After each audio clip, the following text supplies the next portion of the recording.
The number 7 school bus rumbled steadily down Maple Avenue, carrying the usual assortment of noisy, lively adolescents returning home from Cedar Ridge Intermediate School. The air inside the yellow behemoth was thick with the vibrant energy of youth-excited chatter about upcoming Halloween parties, the collective groans of looming algebra tests, and the whispered gossip that only middle schoolers could conjure. Laughter and the tapping of restless feet on vinyl seats filled the space, forming a soundtrack of fleeting innocence and burgeoning identities. Yet, amid this familiar cacophony, Arthur Pendleton's experienced eyes caught something else entirely. His silver hair gleamed faintly in the fading afternoon sun, and his face, lined with gentle creases earned over 62 years, wore the quiet wisdom of a man who had seen many seasons of life. As the steady hand at the wheel, he adjusted the wide rear-view mirror to better catch what was happening behind him. There, 3 rows back on the right side, sat a solitary figure, Clara Evans, an 8th grader who had joined Cedar Ridge barely 2 weeks ago.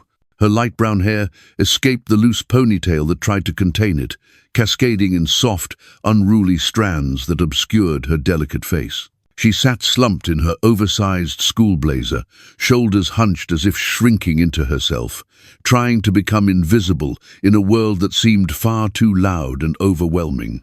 Arthur's gaze lingered longer than usual. His practiced eyes noted the subtle movements, a quick, furtive swipe at her cheek, as if wiping away something she desperately wanted to keep hidden. He had seen it before, the quiet tears, the ones that fell not with sobs, but with a slow, steady persistence that hinted at an unspoken sorrow buried deep within. This was the 3rd afternoon in a row he had noticed Clara's silent weeping, not the kind that demanded attention or sympathy, but the kind that whispered of loneliness, of struggles unseen by others. When the bus was full, she was almost invisible, blending into the background noise. But as students disembarked one by one, leaving the bus emptier and quieter, those tears became harder to hide, catching the slanting light through the windows like fragile droplets of glass. Arthur's brows furrowed, deepening the lines around his kind blue eyes. After nearly 5 years of driving this route, he had developed an uncanny 6th sense about the undercurrents of adolescent life. He knew which children were boisterous, which kept to themselves, who carried their dreams in sketchbooks, and who bore burdens far heavier than their backpacks suggested. Clara, he felt, belonged to the latter. He glanced down at the clipboard, resting beside him. The student roster was a familiar list of names, but Clara Evans still stood out, not for anything official, but for the quiet concern she had stirred in him over the past days. New students often took time to adjust, and Clara's silence in her first week hadn't alarmed him. But her daily tears now were a different story, an alarm bell ringing in the quiet of his mind. Her knuckles were white, where she gripped the edge of the seat, and even from his position, Arthur could see a faint tremor in her shoulders, as though she were bracing herself against a storm that no one else could see. "Elm Street, coming up," Arthur announced with his practiced, warm baritone, cutting through the remnants of the adolescent chatter. 2 boys, engrossed in a handheld video game, hurriedly grabbed their backpacks, mumbling thanks as they scrambled off. Arthur watched them disappear down the tree-lined sidewalk before closing the door with a pneumatic hiss. The bus grew emptier with each stop. The noise faded until only a few students remained, and Clara's quiet distress became increasingly obvious. Arthur stole another glance at her through the mirror, a knot tightening in his stomach. Only 4 students were left now, and Clara's stop, a small rented house at the far end of Willow Creek Lane, was the very last. Arthur recalled seeing her mother a few times during the first week, a young woman who looked tired but always offered a polite wave. Lately, though, Clara had been entering an empty house. As the bus turned gently onto Willow Creek Lane, Arthur noticed something unusual. Clara suddenly slouched forward, her head dipping below the seatback, her right hand disappearing beneath the seat. He couldn't see exactly what she was doing. His attention needed to stay on the narrow road, where cars were often parked haphazardly. Yet, A faint metallic clink echoed softly through the now near-silent bus, a tiny sound easily lost but distinct enough to catch his attention. "Everything all right back there, Clara?" Arthur asked gently, his voice firm but kind. Her head snapped up, eyes wide, a flicker of surprise or perhaps fear flashing within. "Yes, Mr. Pendleton," she whispered quickly. "Sorry, I just dropped my pencil." Arthur nodded, returning focus to the road. No problem. Yet the explanation felt thin. He hadn't seen a pencil, and the sound hadn't quite matched that of a falling pencil. It was a small detail, but it nagged at the edge of his unease.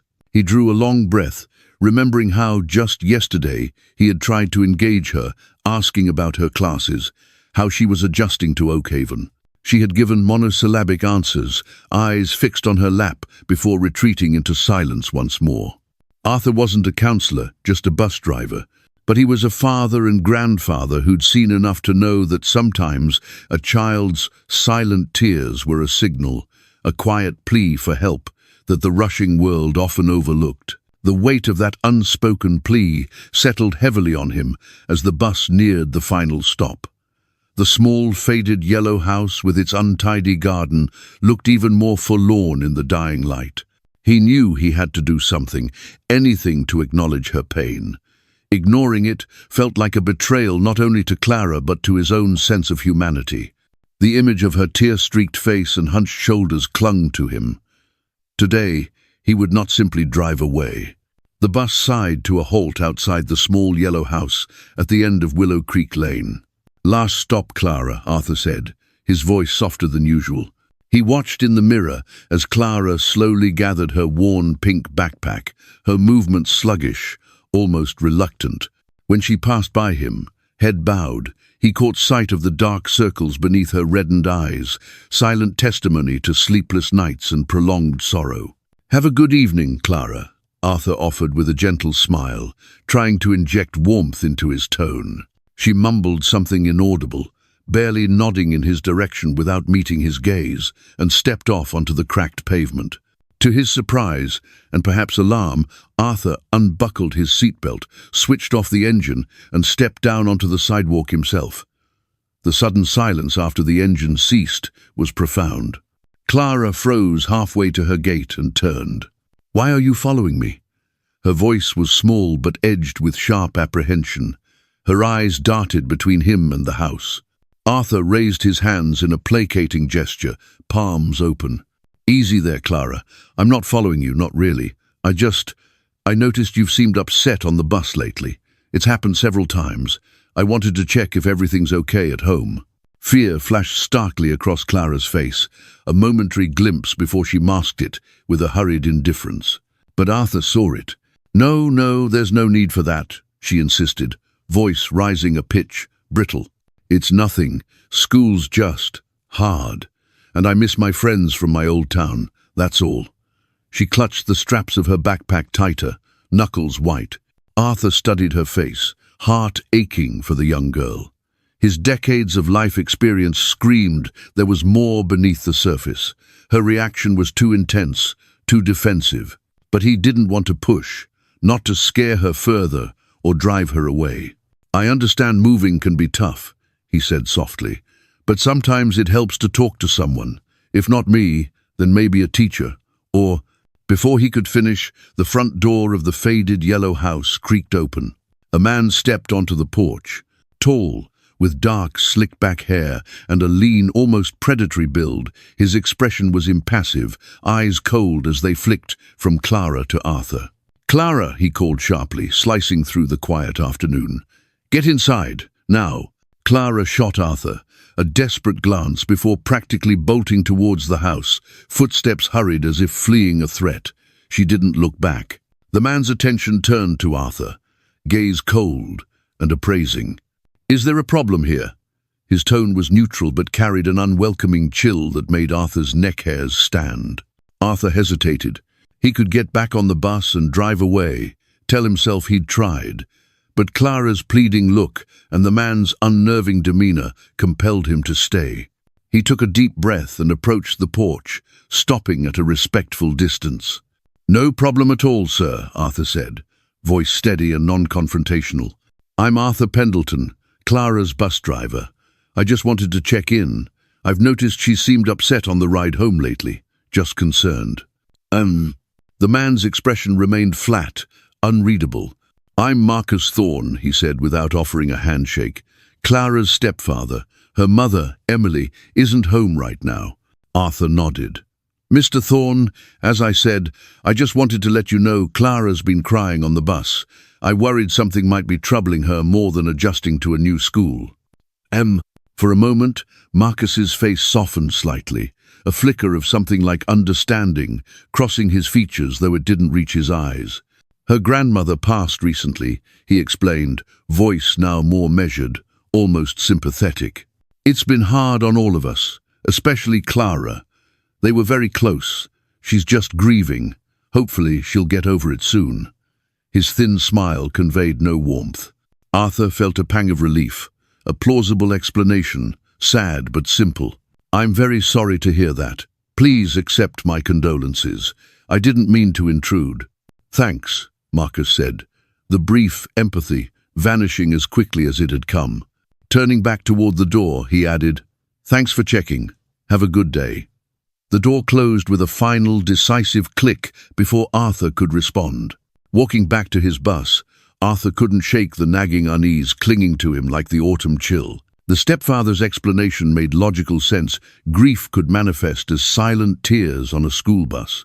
But something about Marcus's demeanor felt profoundly off. No genuine sorrow in his voice, no shared pain in his eyes, and he was too quick to dismiss Arthur. Clara's fearful glance at him replayed in Arthur's mind. "Maybe I'm just overthinking," he muttered as he settled back into his seat. The comforting rumble of the engine started, but the image of Clara's pleading eyes and Marcus's cold gaze stayed with him, a disquieting counterpoint to the rhythmic hum carrying him home. He hoped, for Clara's sake, grief was the only shadow over that little yellow house. But his gut, sharpened by years of quiet observation, told him otherwise. "Maybe I'm just overthinking it," Arthur muttered to himself as he climbed back into the driver's seat, the familiar vinyl cool beneath him.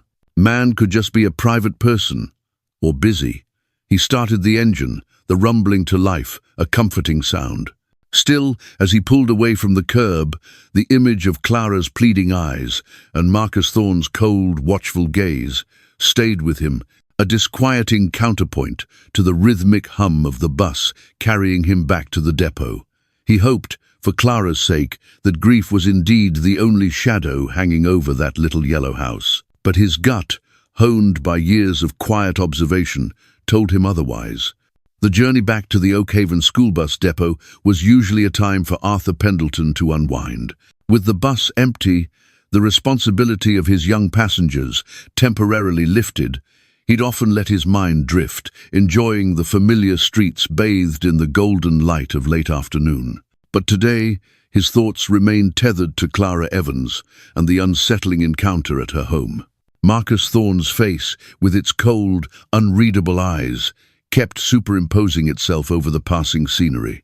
He pulled into his designated spot at the depot, the setting sun casting long, stark shadows across the rows of silent yellow buses. After shutting down the engine, Arthur began his end-of-day routine. It was a ritual he performed with methodical care, walking the length of the bus, aisle by aisle, checking each seat for forgotten lunchboxes, stray jackets, or discarded homework. He carried a small trash bag, collecting the inevitable detritus of a school day, crumpled chip bags, empty juice boxes, forgotten permission slips. He moved from the back of the bus towards the front, his footsteps echoing slightly in the empty vehicle. When he reached the seats near the front, he paused. Row 3, right-hand side, Clara's seat. He recalled the faint clink he'd heard, her hurried, almost flustered explanation about a dropped pencil. He remembered her head disappearing below the seat back as she fiddled with something near the air vent. Looking at the seat now, he realized he hadn't seen her with any tissues when she left the bus, though she'd been crying, and he definitely hadn't seen a pencil. Perhaps she'd pocketed it, or it had rolled further under. But Arthur's instincts, sharpened by the day's unease, nudged him to investigate further. It felt like a loose thread, and he had an undeniable urge to pull it. He crouched down, his knees protesting with a dull ache. The floor around the seat base appeared clean. No tissues, no obvious debris, no errant pencil. His attention turned to the air vent itself, a metal grill set flush with the floor, partially under the overhang of the seat. It was securely fastened, but as he examined it more closely, his fingers tracing its edge, he noticed a tiny, almost imperceptible gap between the top of the vent grill and the underside of the seat's metal frame. It was a very narrow space, barely wide enough for a child's fingers, let alone his own. "Let's see what we have here," he murmured, his voice low in the quiet bus. He maneuvered his hand, trying to get his fingertips into the tight crevice. It was awkward, and for a moment he felt foolish. What was he expecting to find? Then his fingertips brushed against something. It wasn't metal, nor was it the rough texture of the floor insulation. It was smooth, slightly yielding, plastic. With some effort, wiggling his fingers carefully, he managed to grasp a corner of it and gently coax it out. When he pulled the object into the dim light filtering through the bus windows, his breath hitched in his throat. He straightened up slowly, his knees groaning in protest, and sat heavily in the driver's seat, staring at what lay in his calloused palm. It was a small, rectangular blister pack, the kind medications came in. Through the clear plastic bubbles, he could see small, pale pink pills. Several of them were missing. He turned it over. The foil backing had a brand name printed on it, along with dosage information in tiny print. It wasn't a medication he recognized. "What in the world?" Arthur whispered, his heart beginning to thrum a worried rhythm against his ribs. He fumbled for his aging smartphone, his fingers slightly clumsy. He tapped the search bar and carefully typed in the drug name printed on the packet. The search results populated the screen within seconds. His eyes widened as he read the description. They were pregnancy prevention pills, birth control. A wave of cold dread washed over him. Clara Evans, a quiet, tearful 8th grader, barely 14 or 15 years old, was hiding birth control pills under her seat on the school bus. Combined with her persistent crying, her withdrawn behavior, the fear he'd seen in her eyes when he mentioned talking to her parents, and the unsettling presence of her stepfather, Marcus Thorne, it painted a deeply concerning, deeply disturbing picture. Arthur took several photos of the pill packet with his phone, carefully documenting what he'd found and its precise location. Then, with a heavy heart, he tucked the blister pack into the small zippered compartment of the waist bag he always wore. The weight of responsibility settled on his shoulders, far heavier than the physical weight of the pills. This wasn't something he could ignore. This wasn't just a case of a new kid feeling homesick or grieving a grandparent. This felt sinister. With slightly trembling fingers, Arthur scrolled through his contacts until he found the number for Cedar Ridge Intermediate's principal, Mr. Thompson. He attached the photos of the pill packet to a new text message. "Found these hidden under a seat on my bus, Route 7, today," he typed. "They belong to student Clara Evans, grade 8. Believe this is serious. Please advise on next steps." He hit send. He waited a moment, staring at his phone, but no immediate reply came. The silence in the bus felt thick, charged with his anxiety. This needed immediate attention. Growing increasingly anxious, he decided to call Principal Thompson directly. The phone rang 3 times before a brusque voice answered. "Thompson." "Hello, Mr. Thompson. This is Arthur Pendleton, bus driver for Route 7. A sigh was audible through the phone, a sound of weary impatience. "Mr. Pendleton, I'm currently in a rather critical meeting with the school board. Is this urgent?" "I believe it is, sir," Arthur said firmly. "I just sent you a text message with some photos. It concerns one of your students, Clara Evans." "I haven't had a chance to check my messages, Pendleton." Principal Thompson cut in, his voice strained. "How important could it possibly be that it can't wait until after my meeting concludes? We're discussing budget allocations for the next fiscal year."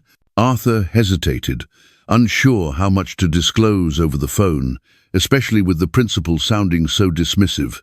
"Sir, I found something very concerning on the bus, something that belongs to her. I think you should take a look at the photos as soon as possible." "I'll look at whatever you sent after my meeting," the principal responded, his tone making it clear the conversation was over. "I don't appreciate being disturbed during board meetings unless there's a genuine, immediate emergency. A fire, a medical crisis, you understand." The line clicked, dead. Arthur stared at his phone, a flush of frustration rising up his neck. He had expected more urgency, more concern, especially given the potential implications of his discovery. "A genuine emergency," he muttered, shaking his head. "What does he think this is?" He pocketed his phone, a grin set to his jaw. "Guess I'll have to handle this myself for now," he said to the empty bus. He couldn't just let it go. He couldn't leave Clara in a potentially dangerous situation without doing everything in his power to help. The image of those pink pills, hidden so carefully, was seared into his mind. Arthur returned the bus key at the depot office, clocked out, and headed to the staff parking lot, where his old but reliable Ford pickup waited. The blue paint was faded in patches, and there was a persistent rattle from somewhere under the hood that he'd been meaning to fix for months, but it had served him faithfully for over a decade. As he pulled out of the station, the late afternoon sun painting the sky in hues of orange and purple, his mind churned with indecision. His route home would take him past Willow Creek Lane, past Clara Evans' faded yellow house. A strong part of him, the protective, grandfatherly part, felt compelled to stop there again, to confront Marcus Thorne with the pill packet, to demand answers, to ensure Clara was safe. But the memory of Thorne's cold, dismissive eyes and his vaguely threatening demeanor gave him pause. What if Thorne was the source of the problem? Showing him the pills could put Clara in even greater danger. "Maybe he doesn't even know," Arthur reasoned aloud as he drove, the words sounding hollow even to his own ears. Could be the girls taking them in secret, a boyfriend maybe. But that didn't explain the fear, the constant tears, the almost furtive way she'd hidden them. He passed the turn-off to Willow Creek Lane, then, almost involuntarily, slowed his truck. His conscience, a stubborn and persistent companion, nagged at him relentlessly. He couldn't just drive home and forget about it, not after what he'd found, not after the principal's brush-off. After a moment's hesitation, his jaw set with resolve, he made a U-turn at the next intersection and headed back towards Clara's street. Pulling up a little way down from the modest blue house, Arthur took a deep breath to steady his nerves. He wasn't looking forward to another interaction with Marcus Thorne, but his concern for Clara outweighed his personal discomfort. He got out of his truck and approached the front door, knocking firmly. He waited. No response. The house was dark, curtains drawn. He knocked again, a bit louder this time. Still nothing. He peered through a gap in the curtains of the front window. The interior was gloomy, no lights on, no signs of movement or life. It appeared no one was home, despite it being less than an hour since he'd dropped Clara off. "Strange," Arthur muttered, returning to his truck. He pulled out the emergency contact list he kept for all the students on his route, a precaution the school encouraged. He located Clara Evans's information. The primary contact was listed as Emily Evans, her mother, but the number provided was Marcus Thorne's. He dialed it. After several rings, it went to voicemail. He hung up without leaving a message. Where could they have gone so quickly? With a sigh, he started his truck again and continued his journey home. He had done what he could for now, he told himself. Perhaps Principal Thompson would call him back after his meeting, or he could try contacting Marcus Thorne again later in the evening. Arthur had driven only a few miles, heading towards the town centre, when he spotted a familiar, slight figure emerging from the Wellspring Pharmacy on Cedar Street. It was Clara. She was alone, walking slowly, one arm wrapped tightly around her stomach as if she were in pain. Her face was pale, and she looked utterly miserable. Without a second thought, Arthur pulled his truck over to the curb and got out. "Clara," he called softly, not wanting to startle her. The girl looked up, surprise, and a weary sort of dread crossing her face when she recognized him. She stopped walking but kept her distance, her posture defensive. "Are you all right, child?" Arthur asked, his voice laced with concern. He noted her pallor, the way she favored her stomach. "You look like you're in pain." "I'm fine," she said flatly, her voice devoid of emotion, though her body language screamed otherwise. She wouldn't meet his eyes. Arthur glanced around. The street was moderately busy with early evening shoppers. "Where's your stepfather? Did he drop you off here?" "That's none of your business," Clara replied, her voice hardening, a surprising flash of defiance in her tone. "What do you want from me? Why are you following me?" Arthur raised his hands slowly, palms open. "I'm not following you, Clara. I was on my way home. I'm just concerned about you, that's all. I've been driving school buses for a long time. I can usually tell when one of my kids is having a tough time." Clara shifted uncomfortably, clutching her stomach tighter. "I said, I'm fine. Please, just leave me alone." Her voice was pleading now, but also tinged with something else, fear. Before Arthur could respond, a middle-aged couple walking past slowed their pace, their expressions shifting from curiosity to concern as they looked from Arthur, an older man in a work shirt, to Clara, a young, distressed-looking girl. "Everything okay here, dear?" the woman asked, directing her question to Clara, her tone kind but protective. Clara hesitated for a long moment, her eyes darting towards Arthur, then back to the couple.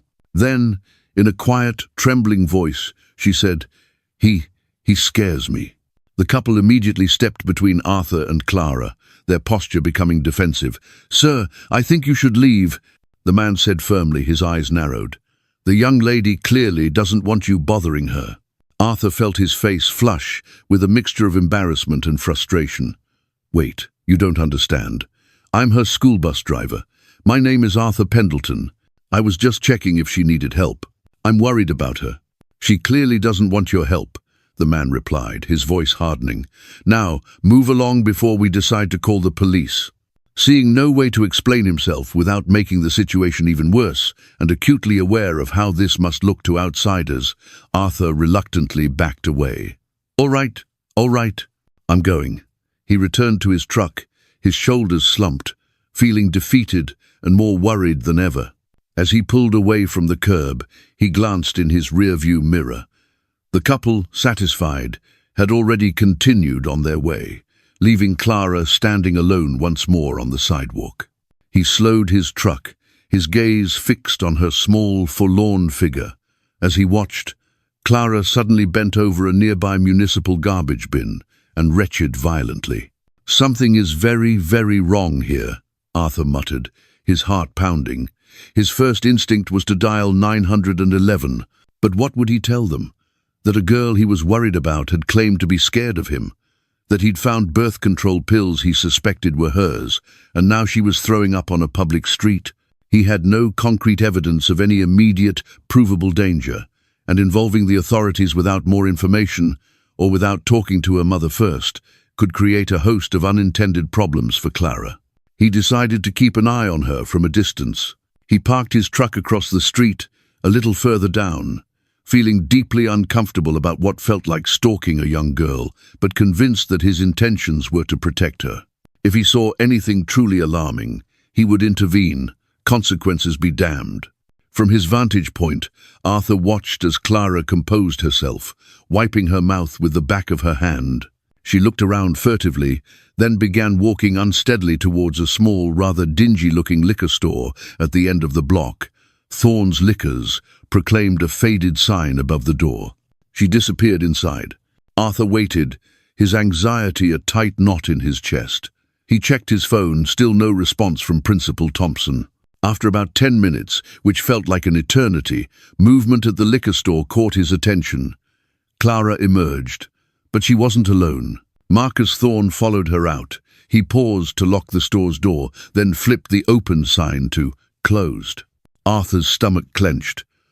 So, Thorne owned or worked at the liquor store. That explained why he hadn't been home earlier. The two of them walked to a dark-colored sedan, parked a little way down the street. Through his truck window, Arthur observed Marcus hand Clara a bottle of water, She took it without enthusiasm, her gaze fixed on the ground. Arthur's finger hovered over the emergency call button on his phone. Should he call the police now? What if he was overreacting? What if this was all some horrible misunderstanding and Clara was simply ill? But the fear in her eyes, the pills, the vomiting, Thorne's unsettling presence, it all added up to something deeply wrong. As he debated with himself, Marcus Thorne's sedan pulled away from the curb and headed down Cedar Street. Making a split-second decision, Arthur started his engine. He would follow them. He had to. He needed to make sure Clara was safe, and in the meantime, he'd keep trying to reach someone in authority who would listen.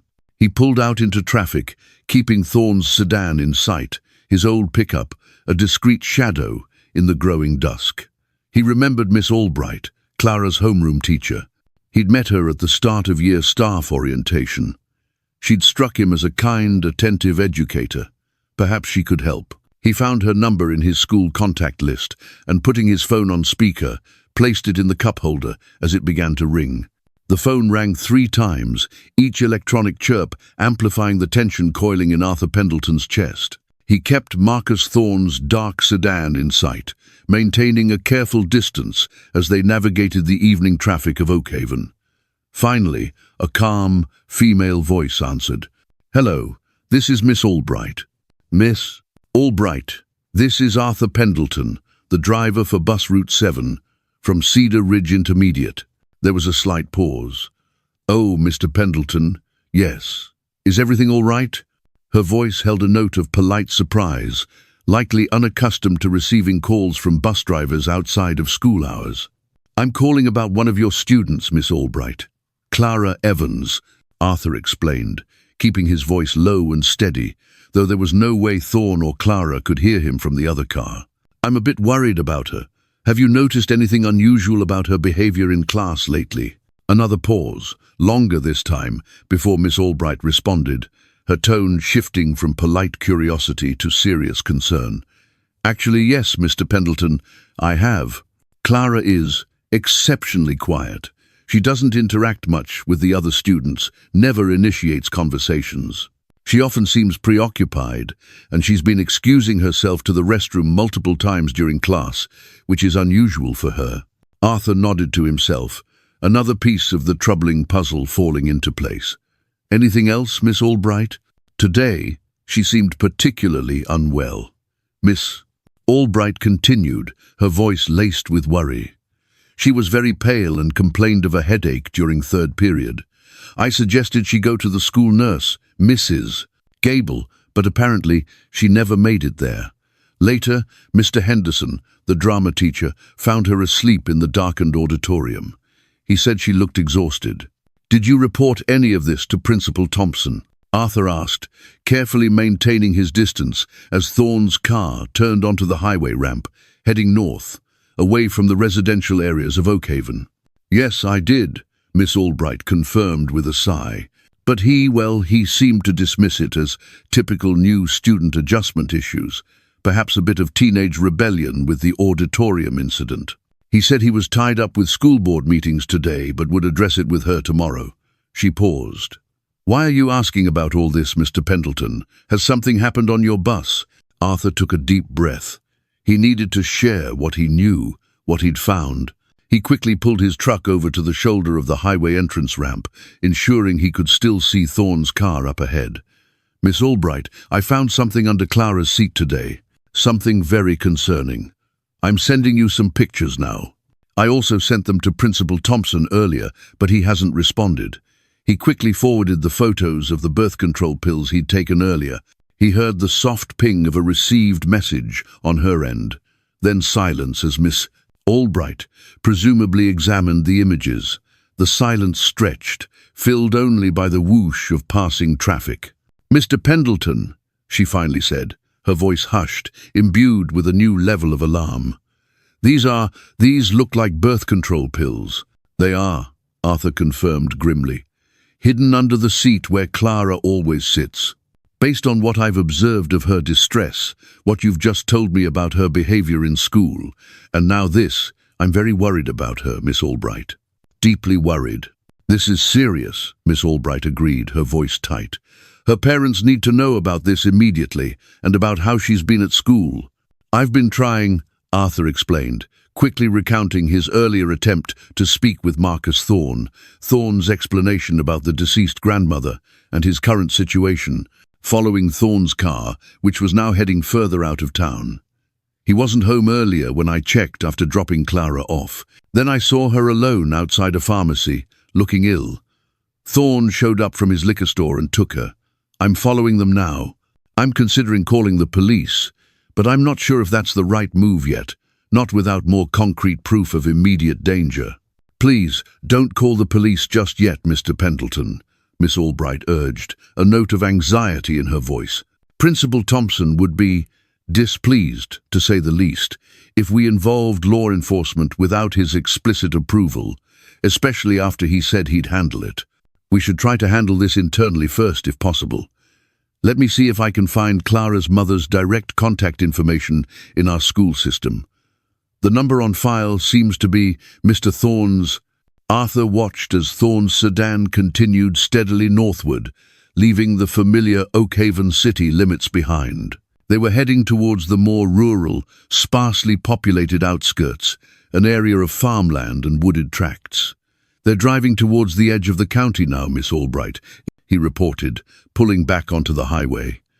"Towards the old Ridgewood Park area, it looks like. I'm going to stay with them, make sure Clara's safe." "Be careful, Arthur," Miss Albright cautioned, her use of his first name underscoring her concern. "Please keep me updated, and I'll start trying to reach her mother immediately. Her name is Emily Evans." "Will do, thank you, Miss Albright." After ending the call, Arthur focused on the task at hand, maintaining a safe but observant following distance as Thorne's sedan ate up the miles. The landscape grew darker, more isolated. Streetlights became fewer and farther between. After about 45 minutes of steady driving, Thorne's car signaled and turned off the main highway, heading down a winding secondary road that led towards Ridgewood State Park.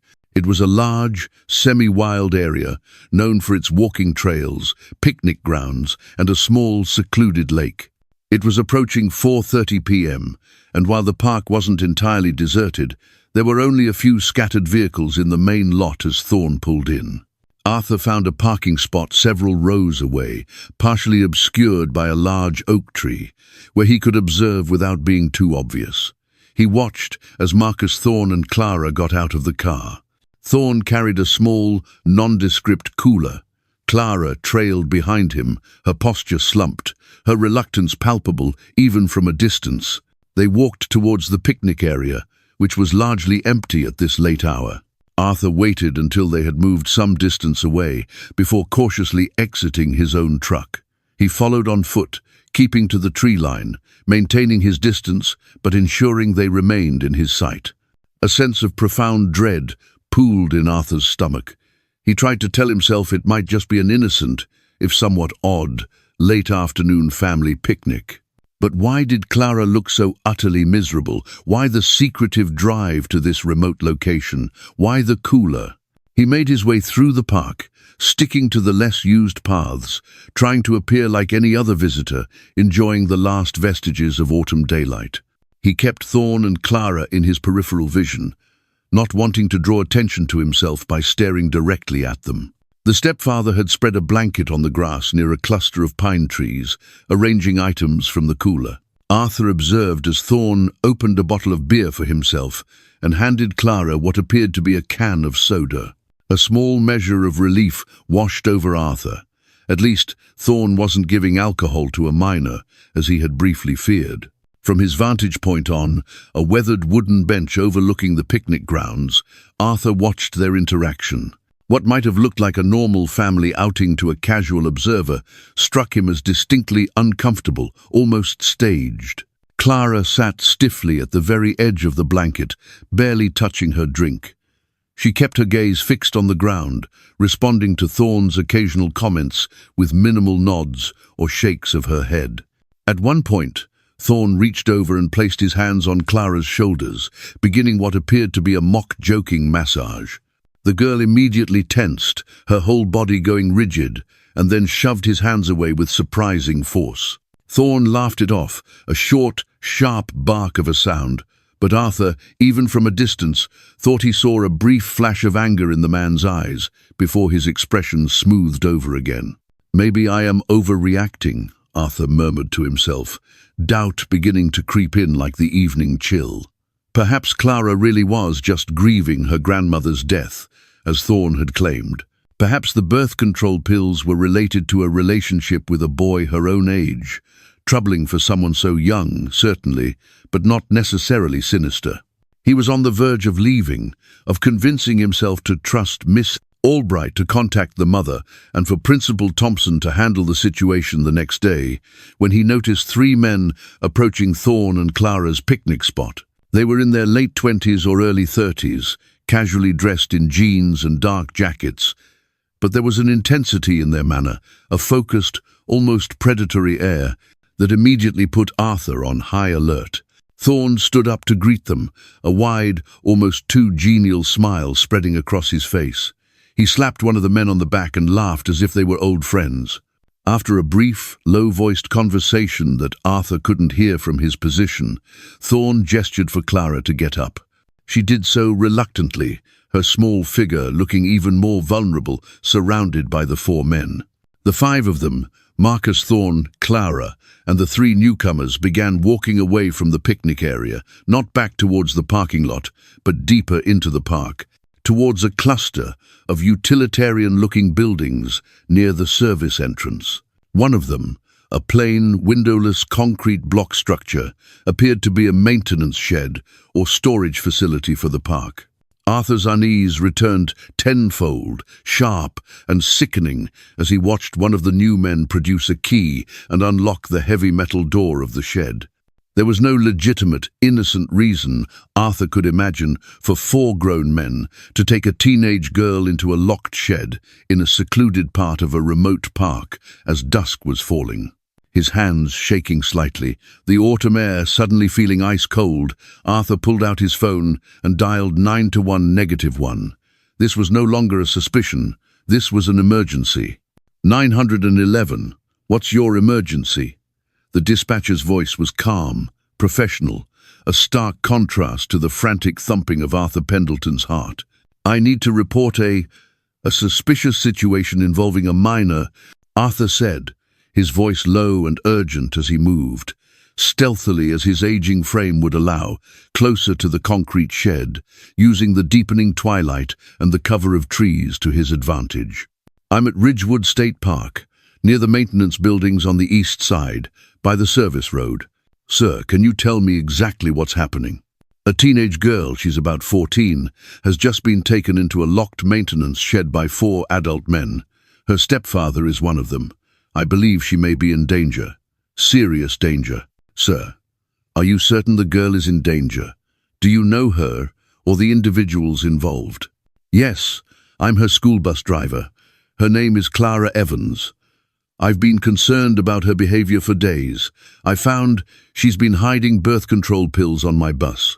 Now, her stepfather, Marcus Thorn, has brought her to this remote location to meet with these 3 other men. They just locked her in that shed with them. Arthur's voice grew more urgent, his breath coming in short, sharp gasps. Please, you need to send someone quickly. Something is very, very wrong here. He could hear the tremor in his own voice, a reflection of the fear coiling in his gut. We're dispatching officers to your location now, sir, the dispatcher assured him. They should be there in approximately 10 to 12 minutes, depending on traffic. Can you safely remain on the line and keep the building in sight without approaching or putting yourself at risk? Yes, I can do that, Arthur confirmed, finding a relatively concealed position behind a dense cluster of rhododendron bushes that offered a clear view of the shed, though his heart hammered against his ribs at the thought of what might be happening inside. Can you describe the individuals involved for the responding officers? The dispatcher asked. Arthur provided descriptions of Marcus Thorn, pale, dark-haired and lean. Clara, small for her age, brown hair, wearing a school blazer. And the 3 other men, one burly with a shaved head, another tall and thin, with a prominent scar on his cheek, the third nondescript, but with shifty eyes. He described Thorne's dark sedan, still in the parking lot. As he spoke, he found himself creeping closer to the shed, his profound concern for Clara overriding his natural caution. The building had small, dusty windows set high in the walls, just below the eaves, likely for ventilation rather than light. Arthur edged towards one of them, his old sneakers crunching softly on fallen leaves. He reached up, wiping away a layer of grime with his sleeve, and peered inside. The interior was dimly lit by a single bare bulb hanging from the ceiling, casting stark shadows. He could make out the figures of the four men gathered around Clara. She was backed against a rough wooden wall, her face streaked with tears, her small body trembling visibly, even from his vantage point. "Do as you're told, Clara." Arthur heard Marcus Thorne's voice, muffled but audible through the thin walls of the shed. It was cold, menacing, devoid of any warmth. "You know what happens if you don't cooperate. Don't make this harder than it needs to be." "Please, please don't make me," Clara pleaded, her voice breaking, choked with sobs. I can't do this." "Your mother will hate you for this, you little brat," Thorne hissed, his voice dropping lower, taking on a venomous quality that made Arthur's blood run cold. "When she finds out you're pregnant, she's going to have her new baby. She'll forget you even exist. You'll be nothing to her." Arthur's breath caught in his throat. Pregnant? He relayed what he was hearing to the 911 dispatcher, his own voice tight with a mixture of anger and horror. This was far worse than he could have imagined. "Officers are approximately 3 minutes out, sir," the dispatcher informed him, her voice remaining steady. "Please do not attempt to intervene yourself. Wait for the police." Arthur was about to respond, to confirm he understood, when he felt a hand clamp down firmly on his shoulder.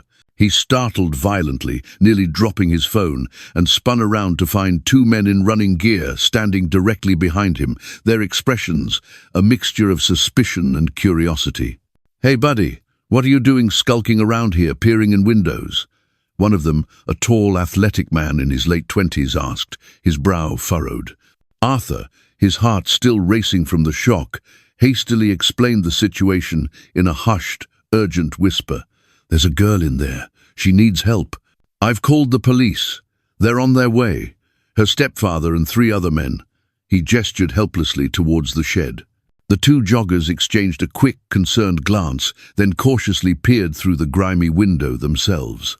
Their expressions hardened instantly as they took in the scene inside the terrified girl, the menacing men. "We can't just wait out here," the taller of the 2 said, his jaw set with grim determination. His companion nodded in agreement. "They could be hurting her right now. We have to do something." "The police said to wait," Arthur began, but he was cut off by a sudden, unnerving silence from inside the shed. The men had apparently heard something, perhaps his hushed conversation, or the jogger's approach, and had gone quiet. Making a split-second decision, driven by a shared sense of urgency, the 2 joggers moved towards the shed door. The taller one pounded on it forcefully with his fist. "Hey, open up in there! What's going on?" he shouted, his voice booming in the quiet evening. Complete, unnerving silence fell again, stretching for several agonizing seconds. Then faintly, they heard Clara's voice, a desperate, terrified cry. "Help! Please, help me!" As if on cue, the wail of police sirens sliced through the twilight, rapidly growing louder. Within moments, 2 patrol cars, lights flashing, careened into the service area and screeched to a halt near the shed. 4 uniformed officers quickly emerged, weapons drawn, their movements practiced and efficient. "Police! Everyone inside! Come out with your hands visible," one officer commanded, his voice amplified by a megaphone directed at the closed shed door. When no immediate response came, the officers exchanged quick, terse words. One returned to a patrol car and retrieved a heavy battering ram. With coordinated, practiced efficiency, they breached the door.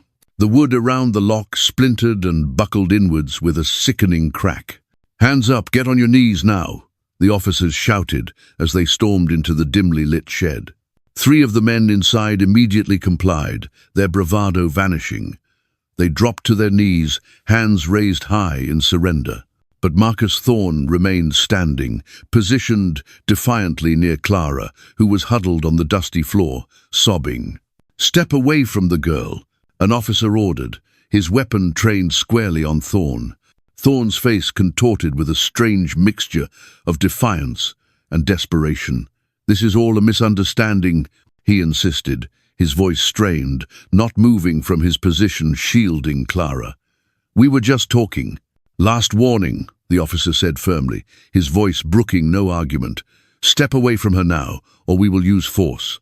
With deliberate, almost theatrical slowness, Thorne reached for a dusty bottle of what looked like cleaning fluid on a nearby shelf. "You don't understand," he began, his hand closing around the neck of the bottle. "She's—" "Drop it!" several officers shouted in unison, their weapons now all focused on him. "Drop it now, or we will shoot." For a tense, breathless moment, it seemed Thorne might try something desperate, something foolish. The air crackled with unspoken violence. Then, with a guttural curse, he let the bottle clatter back onto the shelf and slowly raised his hands. "On your knees," the officer directed again, his voice like cold steel. Finally, Thorne complied, sinking heavily to his knees. Officers moved in quickly to secure him with handcuffs, his face a mask of sullen rage.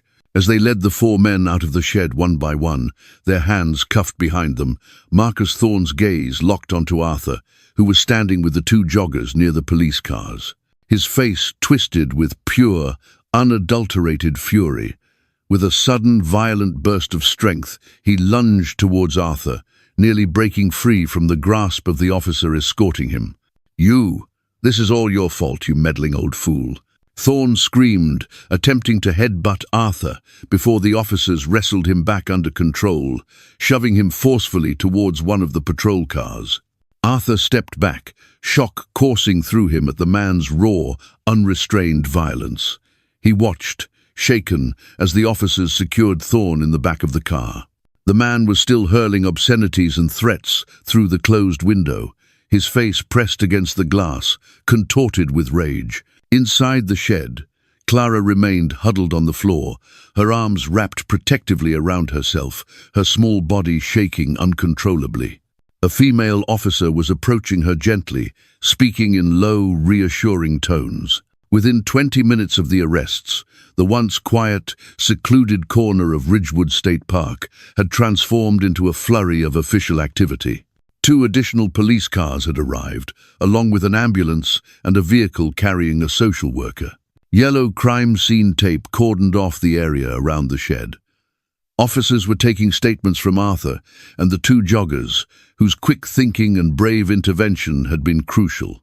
The paramedics had gently guided a still trembling Clara to sit in the back of the ambulance, where they were checking her vital signs and offering her a blanket, despite the mildness of the autumn evening. Her ordeal was over, but Arthur knew her journey was just beginning. The sterile, antiseptic smell of Oakhaven General Hospital filled Arthur Pendleton's nostrils as he sat in a hard plastic chair in a small, quiet consultation room.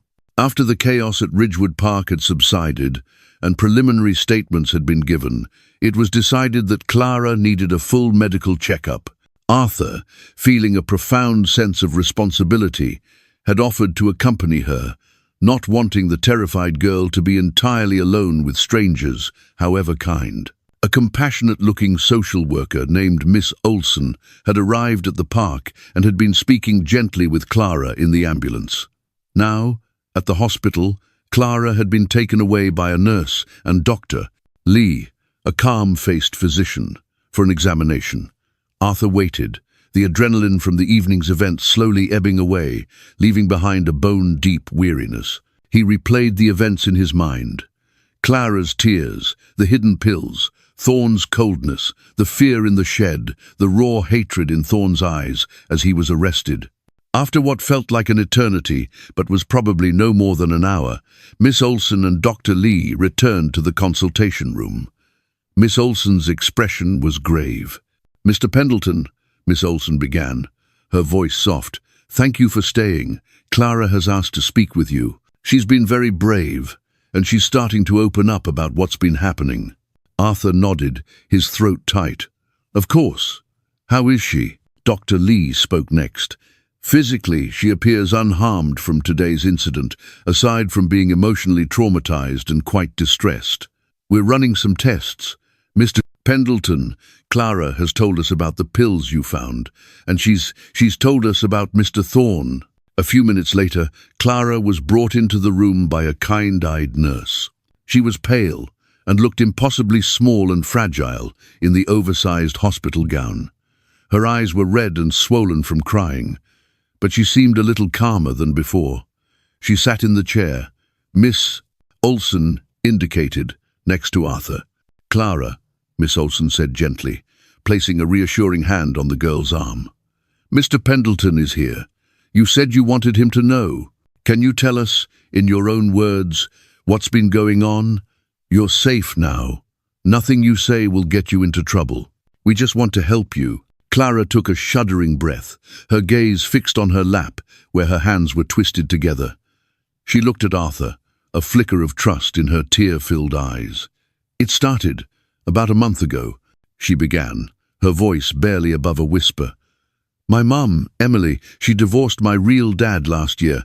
He got into some trouble with money. Then Mom met Marcus, and she got pregnant really quickly."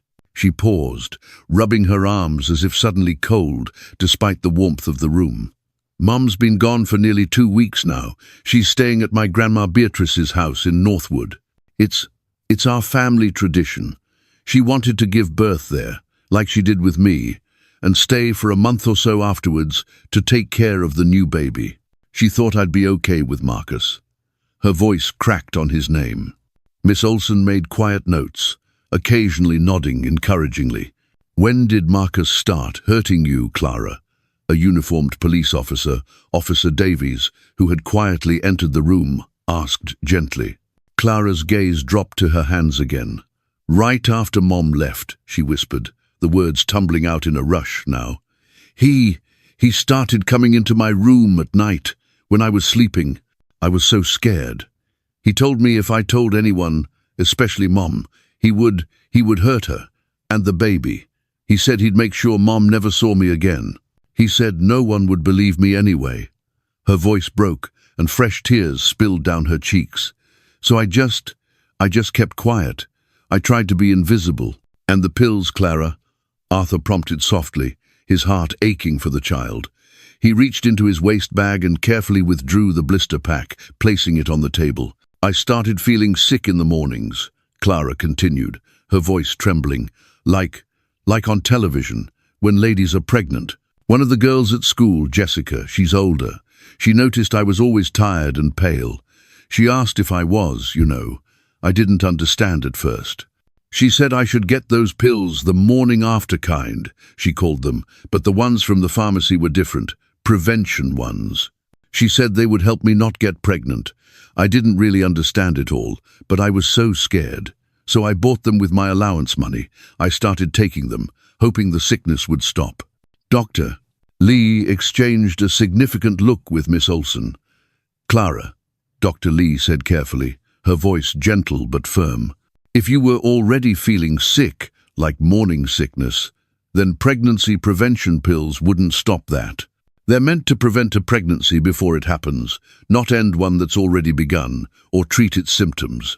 Clara looked up, confusion and a new wave of fear dawning in her eyes. I didn't know that. I thought they would stop the sickness, stop it from being real." She choked on a sob. "Someone at school saw them in my backpack, so I started hiding them under the seat on the bus, Mr. Pendleton's bus, where I always sit, so Marcus wouldn't find them." Officer Davies placed a gentle hand on Clara's shoulder. "Clara, we're going to need to contact your mother and your grandmother, and we'll inform the school, of course. Dr. Lee needs to do a full examination, including a test to determine if you are pregnant." "No, please," Clara begged, fresh panic rising in her voice. "Don't tell my mom. I don't want this. I can't be pregnant. My mom, she'll hate me. Marcus said she would." "Your mother will not hate you, Clara. Miss Olson assured her, her voice firm but kind. "None of this is your fault. Absolutely none of it. Your stepfather is the one who did something terrible, monstrous, not you. You are the victim here." "We need to talk to your mother, Clara," Officer Davies reiterated. "This isn't something we can keep from her. She needs to know so she can protect you." Clara's shoulders slumped in defeat as she nodded, tears streaming silently down her face. Arthur watched the interaction with a heavy heart, a profound sadness settling over him. He had seen troubled kids before in his years as a bus driver, but nothing remotely like this. The calculated cruelty of it was staggering. Just then, a commotion could be heard from the hallway, a woman's voice, high-pitched with panic and distress, demanding to see her daughter, demanding to know what was happening. Seconds later, the door to the consultation room burst open and two women rushed in.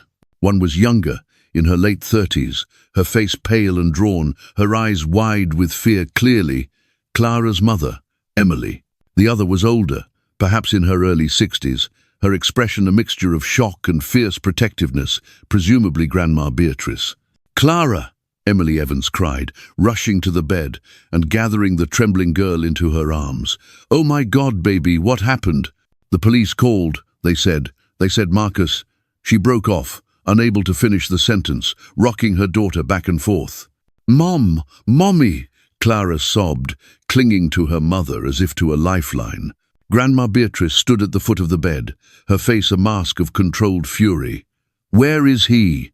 she demanded, her voice like ice, to no one in particular.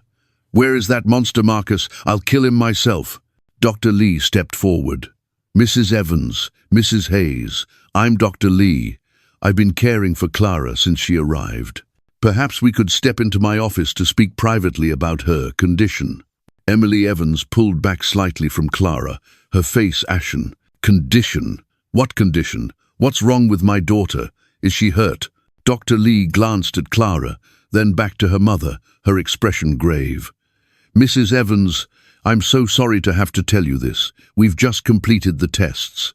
Clara is pregnant. She's in the very early stages, approximately 1 week." The words landed like a physical blow in the small room. Emily Evans swayed on her feet, her face draining of what little color remained. Grandma Beatrice rushed forward to support her, helping her into a chair where she sank heavily, her hands trembling as she covered her mouth. "No," Emily whispered, her voice hoarse with disbelief. "No, that can't be. She's just a child, my baby." "I'm so sorry, Mum," Clara sobbed, her voice breaking. "I tried to stop him. I tried." "This is not your fault, Clara," Emily interrupted fiercely, her own shock momentarily overridden by a surge of protective maternal love. She reached for Clara's hand, her grip tight. "None of this is your fault. Do you understand me? It's Marcus. That animal." Words failed her as she dissolved into tears, her body shaking with violent sobs. Grandma Beatrice, her face hard as granite, turned to Dr. Lee. "What are the options here, doctor? She's 14 years old. She cannot have this baby, not his baby." Dr. Lee nodded solemnly. "I was about to discuss this with you. There are, of course, significant health and emotional risks associated with pregnancy at Clara's age. Additionally, given the horrific circumstances of conception, there are options available for termination, if that is what Clara and you, as her family, decide is best. Our state laws allow for it, and we have counselors available to discuss everything." Suddenly, Emily gasped sharply, her eyes widening in pain as she clutched her abdomen. She doubled over, a low moan escaping her lips. "Emily?" Grandma Beatrice rushed to her daughter's side. "What's wrong?" "I think," Emily managed between gritted teeth, her face contorted. "I think the baby's coming." Her water had broken, a telltale rush staining the hospital floor. Contractions, sharp and undeniable, were gripping her. Arthur, feeling like an intruder on this maelstrom of family trauma, immediately called for help. Within moments, medical staff converged, a flurry of calm efficiency amidst the rising panic. The sudden, dramatic onset of Emily Evans' labor threw the already fraught atmosphere in the small hospital room into overdrive. Nurses and a doctor from the maternity ward appeared as if by magic, their voices calm and reassuring as they assessed Emily. "She's only 38 weeks, Grandma Beatrice told the obstetrician, her voice trembling despite her efforts to remain composed. The baby wasn't due for another 2 weeks at least. The extreme stress, the shock, it likely triggered early labor, the obstetrician explained gently as they helped a moaning Emily onto a gurney. "We need to get her to the maternity ward immediately. Her contractions are coming very rapidly." As they began to wheel her away, Emily, despite her obvious pain, reached out a trembling hand and grasped Arthur Pendleton's wrist. Her eyes, wide with a mixture of agony and maternal fear, locked onto his. "Please," she gasped, another contraction visibly rippling through her. "Stay with Clara. Please don't leave her alone. Not now." Arthur, his heart aching for this family caught in an unimaginable nightmare, nodded without hesitation. "I promise, Mrs. Evans, I won't leave her side until you or your mother return." Grandma Beatrice looked torn, her gaze darting between her daughter being wheeled swiftly down the corridor and Clara, who sat pale and trembling on the edge of the hospital bed, watching her mother disappear. "Clara shouldn't be alone right now," she murmured, anguished. "But Emily needs me too. Oh, this is a nightmare." "Go with your daughter, Mrs. Hayes," Arthur assured her gently but firmly. "I'll stay with Clara, I promise. She won't be alone." Beatrice hesitated only for a brief second before nodding, her face etched with gratitude and worry. "Thank you, Mr. Pendleton. Thank you. I'll come back as soon as I can." As soon as Emily is settled, she hurried after the medical team transporting her daughter, her footsteps echoing down the sterile hallway. Arthur turned back to Clara. The young girl sat hunched on the edge of her bed, her face a mask of fear, confusion, and a fresh layer of guilt. The events of the past few hours, the terror in the shed, the police, the hospital, the revelation of her pregnancy, and now her mother's premature labor had clearly overwhelmed her. "Is my mom? Is she going to be okay?" Clara asked as soon as she saw Arthur approach, her voice small and shaky. "Is the baby?" "Your mom is strong, Clara," Arthur reassured her, pulling up the plastic chair to sit beside her bed. "And the doctors here are excellent. They're taking very good care of her and the baby." He tried to project a confidence he didn't entirely feel, knowing that any labor, especially one induced by trauma, carried risks. Clara nodded, though she didn't look convinced. She picked at a loose thread on the hospital blanket. She got so upset when Dr. Lee was talking about what to do, about my baby. Her hand unconsciously went to her own flat stomach. "Grandma Beatrice, she was saying I should keep it, that we could say it was someone else's, a boy from school or something, so no one would know it was his." Her voice dropped to a whisper on the last word, her face contorting with shame and disgust. Arthur kept his expression neutral, though inwardly he was deeply troubled by the grandmother's suggestion, however well-intentioned it might have been in her distress. It felt like another layer of deceit, another burden for Clara to carry. "And what did your mum say to that, Clara?" "She got really angry with Grandma," Clara whispered. "She said she wouldn't let me sacrifice my whole life, my childhood.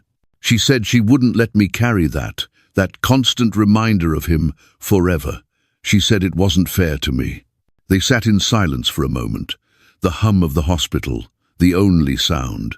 Then Clara spoke again, her voice so quiet Arthur had to lean forward to hear her. I heard my grandma talking to one of the nurses in the hallway, just before Mom's water broke. She was crying. She said the new baby will come soon, and then Mom wouldn't have any more time for me. That Mom would love the new baby more and would love me less because of this. She gestured vaguely at herself. She said maybe the nurse could, just take care of it, my problem, without Mom knowing.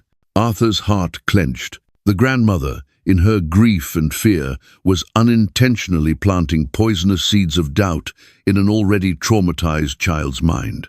He knew he had to say something to counteract that fear. He turned to face Clara more directly, choosing his words with utmost care. "Clara," he said, his voice gentle but firm, "I want to tell you something very important, something I know to be true." He paused, waiting until her tear-filled eyes met his. "I have 5 children of my own, Clara, all grown now, with families of their own, and I have 12 grandchildren. Each one of my children, each one of my grandchildren, is different. Each one is special and unique in their own way. And not once, Clara, not for a single moment, did loving one of them mean I had less love for the others. Not ever." Clara looked up at him, her eyes wide and searching, a flicker of fragile hope in their depths. "Love doesn't work that way, child," Arthur continued, his voice earnest. "It's not like a pie, where if a new person comes along, everyone else gets a smaller slice. It's more like—" He searched for the right metaphor, something a young girl might understand. "It's more like a candle lighting another candle. When one candle lights another, the first flame doesn't get any smaller, does it? Instead, there's just more light in the room, more warmth." He saw a tiny furrow appear between her brows as she considered his words. You really believe that, Mr.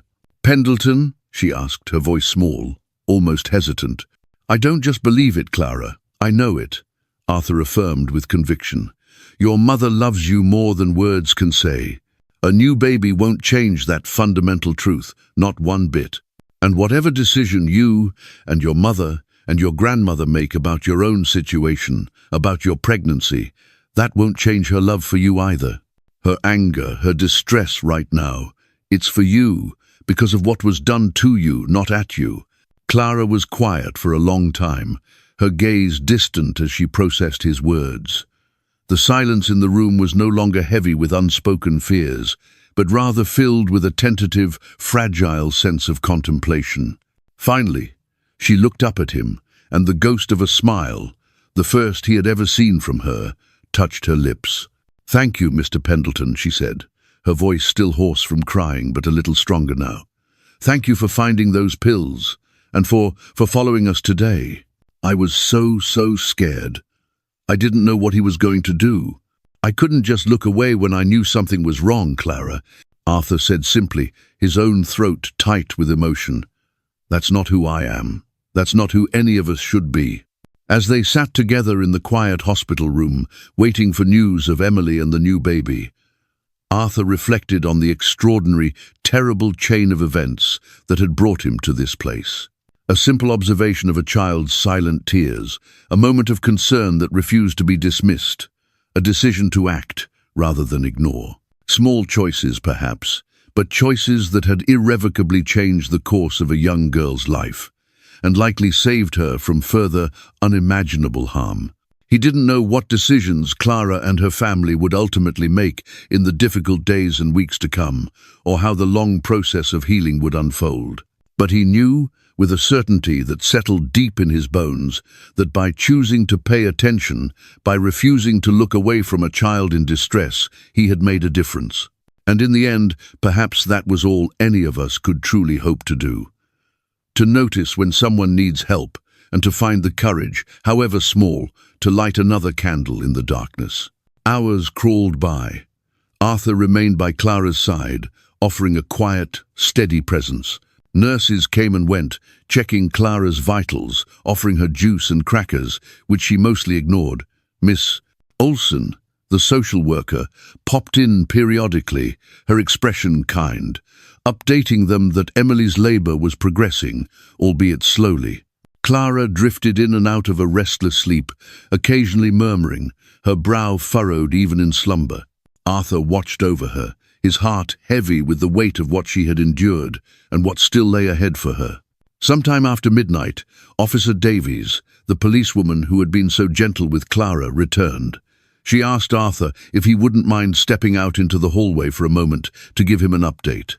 "Mr. Pendleton," Officer Davies began once they were in a quiet corner of the brightly lit corridor, "I wanted to update you on the situation with Marcus Thorne and the other 3 men." Arthur nodded, bracing himself. "What's the latest?" "Marcus Thorne is in custody at the Oak Haven County Jail. He's been charged with multiple serious offenses, including aggravated kidnapping, felonious assault, and several counts of sexual battery against a minor. Given the severity and nature of the charges and his flight risk, bail has been denied. A wave of relief washed over Arthur. So he won't be getting out anytime soon. Not likely, no, Officer Davies confirmed. The 3 men we arrested with him at the park, it turns out they have prior records for various offenses. They're cooperating with the investigation, seemingly in exchange for considerations on reduced charges related to today's events. Their statements are damning for Thorne. What have they told you? Arthur asked, needing to understand the depths of Thorne's depravity. The officer's expression hardened. According to their preliminary statements, Thorne has a history of predatory behavior, though no prior convictions, unfortunately. He seems to have a pattern of targeting single mothers, particularly those with young daughters. It appears he was resentful, perhaps even jealous, of Clara's relationship with her mother, especially with a new baby on the way. He was attempting to break Clara's spirit, to isolate her, perhaps hoping her mother would reject her, allowing him to have Emily and the new child all to himself. The men claim Thorne had offered them money to scare Clara into compliance regarding her silence about the abuse, and potentially to be involved in something even more sinister had we not intervened. It's a very disturbing case, Mr. Pendleton. Arthur felt sick to his stomach at the calculated, twisted cruelty of it. Will you be investigating his past to see if there are other victims? Absolutely, Officer Davies affirmed. A specialized unit will be looking into his background thoroughly. Your observations, the pills you found, your quick thinking in following him and calling 911, you likely saved Clara from something far worse today and potentially helped uncover a dangerous predator. Arthur simply nodded, uncomfortable with the praise. He'd just done what felt right, what any decent human being should do. What about the school? Principal Thompson and Miss Albright. They've both been contacted and are providing statements at the police station now, Officer Davies informed him. We're trying to determine if there was any negligence on the part of the school in not noticing or adequately addressing earlier signs of abuse or distress. Miss Albright seems genuinely concerned and was trying to reach Clara's mother. Principal Thompson is, well, he's cooperating now that he understands the full gravity of the situation. Arthur let out a breath he hadn't realized he was holding. Good, that's good. We'll undoubtedly need you to testify if, or rather when, this goes to trial, Mr. Pendleton, Officer Davies added. But that's some way down the road. For now, you should try and get some rest. You've done more than enough today. You've been a true hero for Clara. I'm no hero, officer, Arthur said quietly. Just an old bus driver who got worried. He thanked Officer Davies for the update and turned to go back to Clara's room. As he approached, he saw Grandma Beatrice sitting in the chair he had vacated, holding Clara's hand as the girl slept. Beatrice looked up, her eyes red-rimmed, but filled with a profound, weary gratitude. Mr. Pendleton, she whispered. Emily had a little boy, just a few minutes ago. He's small, but he's healthy. And Emily, she's exhausted, but she's all right. A genuine smile, the first he'd felt in hours, touched Arthur's lips. That's wonderful news, Mrs. Hayes, truly wonderful. She's asking for Clara, Beatrice continued. And for you, Mr. Pendleton, she wants to thank you properly as soon as she's moved to her recovery room. Arthur nodded. I'll be here. A little later, after Clara had woken and been told about her new baby brother, a fragile, hesitant smile gracing her lips, they were all escorted to Emily's room. Emily lay propped up in bed, pale but beaming, a tiny, swaddled bundle nestled in her arms. The room felt different, lighter, despite the heavy shadows of what had transpired. The presence of new life seemed to push back some of the darkness. Emily's eyes, though tired, shone with tears as she looked at Arthur. Mr. Pendleton, Walter, if I may, she began, her voice soft but steady. There are no words to thank you for what you did for Clara. For my daughter, you saved her. You saved all of us from a monster. Arthur shook his head gently. Please, Emily, call me Arthur, and there's truly no need for thanks. I'm just so glad Clara is safe and that you and your new son are well.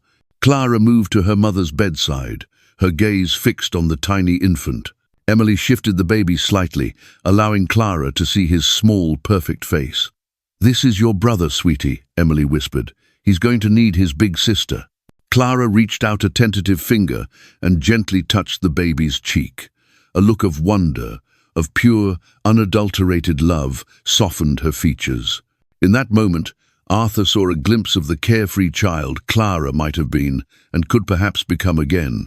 Emily looked from Clara to Arthur, her eyes filled with an emotion so profound it was almost tangible. "I was so blind, Arthur, so foolish to trust him. How could I not have seen?" "You couldn't have known, Emily," Arthur said gently. "Men like Marcus Thorne are experts at deception. They hide their true nature until it's too late. The blame lies solely with him, not with you." Emily nodded, though the guilt still lingered in her eyes. She looked at Clara, then at the baby in her arms, then back at Arthur. "We have a long road ahead of us. Clara will need so much support, so much healing, but because of you, she has a chance. We all have a chance now." Arthur stayed for a little while longer, watching the fragile beginnings of this broken family starting to piece itself back together. He knew the scars would remain, deep and lasting. Clara's lost innocence could never be fully restored. But as he finally took his leave in the pale light of dawn, a sense of quiet hope settled in his heart. He had seen evil, yes, but he had also seen courage, Clara's quiet endurance, Emily's fierce love, the jogger's intervention, the officer's dedication. And he understood, more clearly than ever, that while darkness exists in the world, so too does the unwavering light of human compassion. Sometimes, all it took was one person to notice, one person to care enough to act, to ensure that light was not extinguished. And that, Arthur Pendleton knew, made all the difference.